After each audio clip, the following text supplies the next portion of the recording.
चलिए, राकेश यादव के time and work का नेक्स्ट सवाल देखते हैं। देखिए क्वेश्चन क्या कह रहा है। दो समान ऊंचाई की मोमबत्ती क्रमशः 4 और 6 घंटा में पूरी तरह से जल जाती है। अगर दोनों अपने अस्थायी चाल से एक ही समय पर जलना शुरू करें तो ज्ञात करो कि कितने समय बाद उनकी ऊंचाई का अनुपात 2:3 होगा।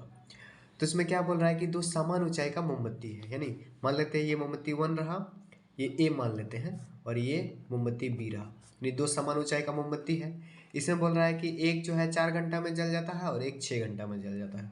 तो सबसे पहले हम मोमबत्ती का हाइट निकालते हैं। तो हाइट निकालने का सेम वही फार्मूला है। अब 4 और 6 घंटा में ये दोनों जितना दिन में पूर्ण काम कर लेता है, जितना घंटे में, उसका आप एलसीएम ले लेंगे।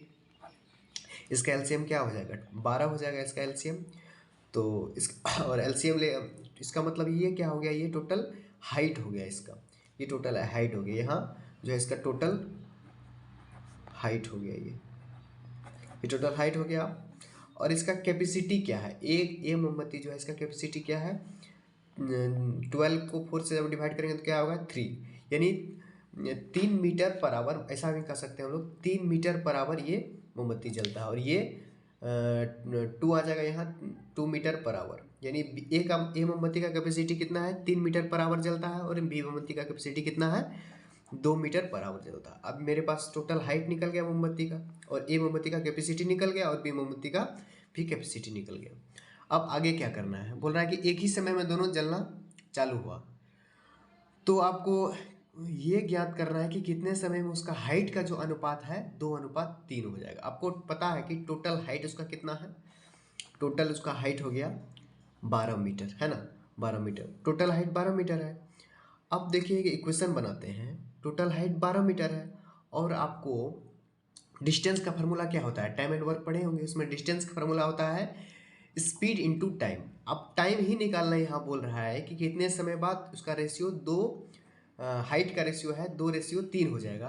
तो आपको टाइम को हम टी मान लेते हैं, टाइम को आप टी मान लेते हैं। तो मान लेते हैं उसका टोटल हाइट कितना है 12, टोटल हाइट 12 है, टाइम को माने हैं टी, और उसका कैपेसिटी ए मोमबत्ती का बात कर रहे हैं अभी, ए मोमबत्ती का कैपेसिटी 3 है, यानी 12 हाइट टोटल है और कैपेसिटी 3 है, और टी समय तक जलता है मान लिए, ठीक। ये मोमबत्ती ए हो गया।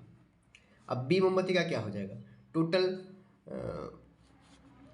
टोटल कितना है इसका हाइट, वही 12 है, और ये इसका जो एफिशिएंसी है 2 है, और समय टी समय तक चलता है। तो इसका यही इक्वेशन 2:3 के बराबर होना चाहिए। ये इक्वेशन किसके बराबर होना चाहिए, 2:3 के बराबर। अब इसी को कैलकुलेट कर लेते हैं, तो टी का वैल्यू जो हमारा आ जाएगा वही इसका आंसर हो जाएगा। अब देखिए इसको कैलकुलेट करते हैं, इसको कैलकुलेट करने के बाद आपको क्या मिलेगा, 36 - 90 = 24 - 40। तो आपको यहाँ हो जाएगा 12 = 5 टी, यानी टी का वैल्यू आपको कितना हो जाएगा, टी का वैल्यू आपका कितना हो जाएगा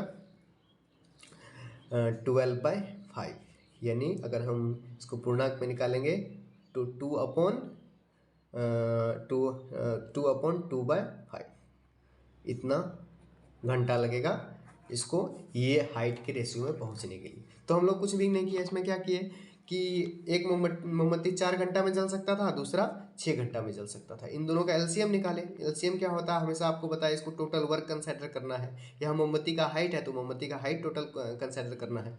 ये हो गया टोटल हाइट 12 मीटर, और इस ए का कैपेसिटी निकाल लिए, इससे 3 मीटर पर आवर चलता है, और बी का कैपेसिटी 2 मीटर पर आवर चलता है। तो ए और बी का कैपेसिटी निकल गया, टोटल हाइट हमको पता है 12 मीटर है। तो टोटल हाइट 12 मीटर है, और हमको पता है डिस्टेंस का फार्मूला क्या होता है, स्पीड इनटू टाइम। स्पीड इसका 3 है ए का, और टाइम को टी मान लिए, और इसी तरह बी का भी कर लिए। बी टोटल हाइट है, बी का भी टोटल हाइट का है कि समान हाइट है, ए और बी का समान हाइट है, और उसमें टी समय के लिए चला, उसका कैपेसिटी 2 है। इसी इक्वेशन के बराबर 2/3 के बराबर होना चाहिए। तो यही इक्वेशन को सॉल्व कर लिए, आपका आंसर क्या आ जाएगा, 2.2/5। धन्यवाद।